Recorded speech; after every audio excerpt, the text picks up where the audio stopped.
Good morning and welcome to Early Reading Skills. This training will focus on helping educators like you and me build abilities in helping young children to learn to read. The first thing that we're going to focus on in this training is simply understanding the progressive nature that children will take as they're learning how to read. What are the basic foundational things? And then we'll move on to some practice, and then we'll take a little bit of a break, and then we'll bounce right back with some other things that are necessary inside the classroom atmosphere to help build and foster these skills. And it ultimately improves like your phonics scores and testing scores and just the children's confidence in being able to read a book on their own.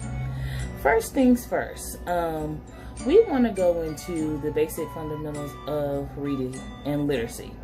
Those things are spelling, vocabulary, phonics, and sentence structure. So knowing those four things in general is going to be where we start.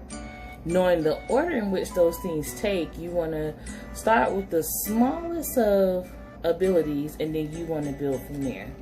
So in this group of things, we want to start with like just phonics and phonemic awareness, and then we'll build up to spelling, and then up to sentence structure. These things all put together works out to how they're gonna read. Now, vocabulary is merely building the capability of the child to have a storage bank of just vocabulary, knowing the appropriate names of things, knowing items when they see them, just random knowledge. This can be built up by always having conversation as the children are doing anything, whether it's going to the grocery store or taking a drive in the car. What do you see out the window? You want to use those vocabulary words to help them build up a knowledge bank of words and items that they can safely identify on their own. Then you want to work towards the phonics, and that's where we'll spend a lot of our time in getting the children to learn just the phonemic awareness as well as phonological awareness. Some of the things that fall under the phonemic and phonological awareness is going to be letter recognition, letter sounds, blending sounds, knowing sight words, things like that. That's going to help the children put a group of skills together and learn ultimately how to read. Now, I've gathered some materials for us to use today. The first thing is a set of phonics letter cards. This is going to go into connection with our big book of songs that comes with a CD.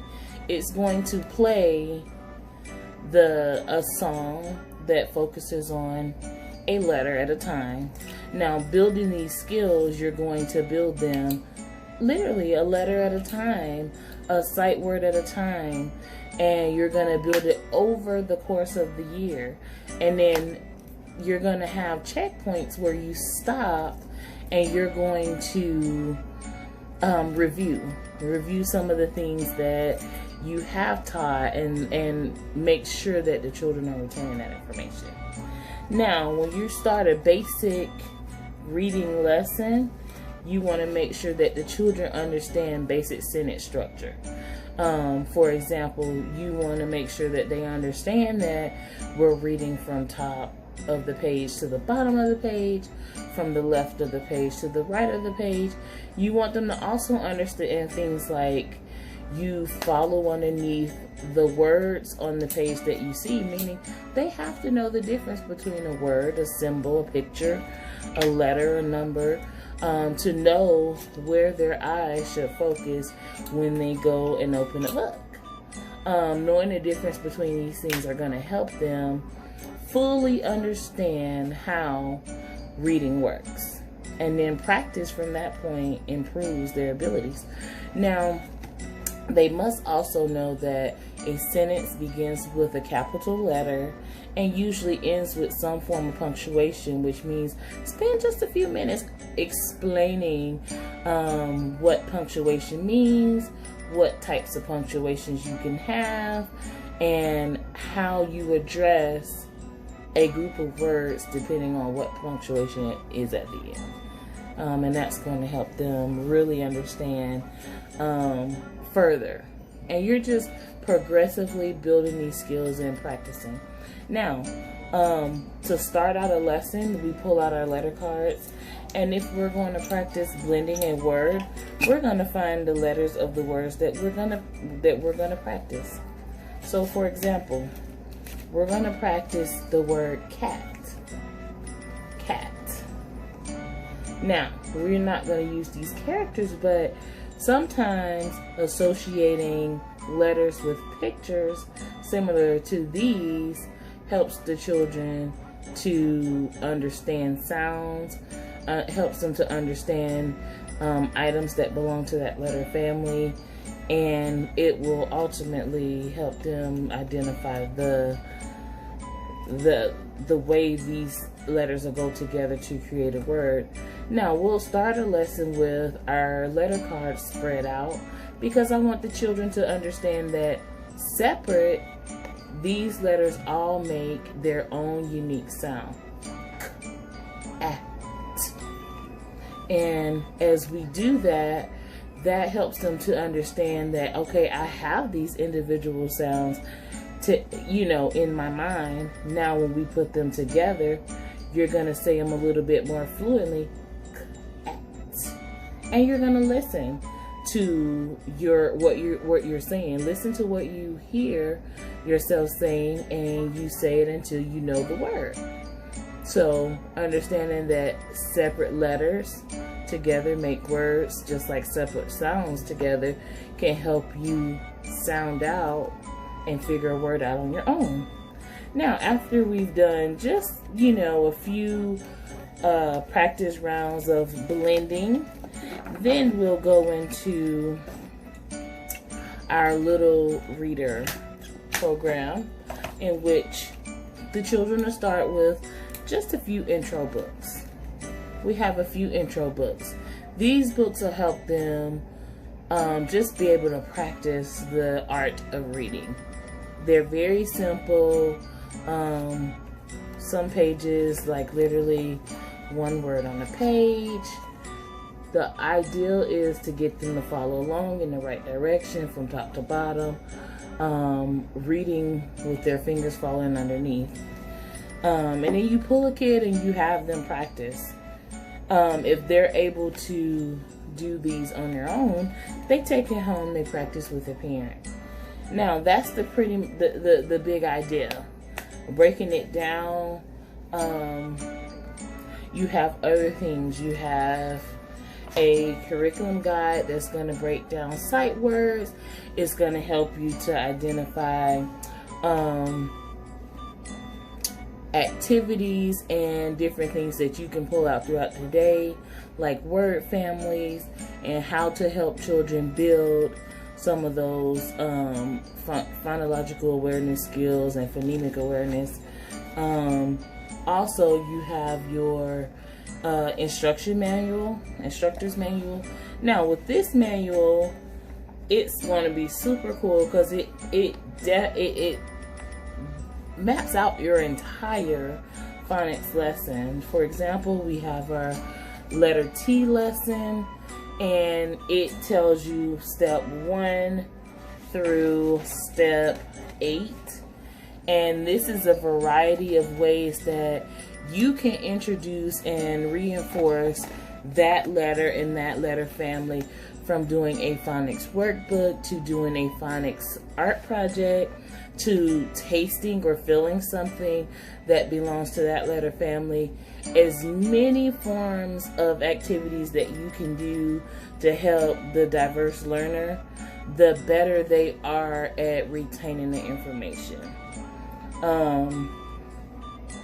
Now, another thing that is going to be super important with doing your reading is consistency. The children have to know when to expect reading to happen. They have to know what to expect coming next. So explanation is super important, and giving them things to look forward to, giving them praise for the progress that they've made is going to all help boost their ability to read and perform on the level before going into kindergarten. Now, consistency means making a routine. You're following a schedule. You're moving them along a continuum. They know that after intro 1, they'll do intro 2 and then intro 3, and then they know that there's a graduation into the A levels, and then they'll go through 10 levels, and then they know that there's a graduation into the B levels. Okay guys, before we dove into the second half of our training, let's go ahead and take a quick break, stretch your legs, grab some water, mingle and network with some of the other teachers here, get some good, cool ideas, and maybe we'll have time towards the end to kind of share things and put some ideas in place. Okay, we'll be back in 15 minutes. In addition, you want to build rapport. This is going to be one vital thing that you can do instrumentally as a teacher. You're going to want to build rapport with the child. You want them to have confidence that you know the path that they're taking, and you're going to get them from where they are to where they need to be. The other part of building the rapport is connect with your family, connect with your parent, connect with your administration, because you may need tools that are outside the box to reach, you know, the learner that just needs that extra step or that extra energy. You may have to think completely outside the box of the normal structure of the program by any means necessary to get them focused, to get them engaged in the activity, because that's definitely what we want. In addition to building rapport is connecting home and school. Have some part of your program that the children can take home and reinforce phonics, reinforce phonemic awareness, that helps them to practice their skills. Like I said, once they have accomplished their readers in class, they take them home, they read them several times, and there's a chart that connects home to school. If you've practiced this book 5 times, bring your chart back and the child wins a reward. It's a motivation for them, and then it's a connection for the parent and the teacher to all work on the same page. Now, for further practice, I would like for all of you guys to, on your way out, stop by the front table. We would like to get you guys signed up for some further on-the-job training modules. And in these modules, you're going to have some self-help modules that you can use to break down the areas that you may need more closely focused on. Like, you need more help with just rolling out the phonics piece, the order, finding a routine, finding consistency, ways of making it creative and fun. You're going to go and select that module at your own pace, on your own time, and just add that information to your toolbox. In addition, partner with a coach, a mentor, or a lead teacher in your school to have further demonstrations, to work with you to address like learning needs if it falls within, you know, a more difficult spectrum, because we want to make sure that every child is included and that there's a plan for everyone in your care. Thank you so much for joining me for this professional development. I've had fun. We've dove into reading, and gotten super pumped and motivated about teaching these skills to our youngest learners. If you would just take a few moments and go online to the link in the bio below and do a satisfaction survey. Let me know how you feel about the training, things you would like to see implemented within the training, things you would like to see expounded on more, even things you thought were great. I'm open for whatever type of feedback, and hopefully we'll see you again. Thank you. Bye.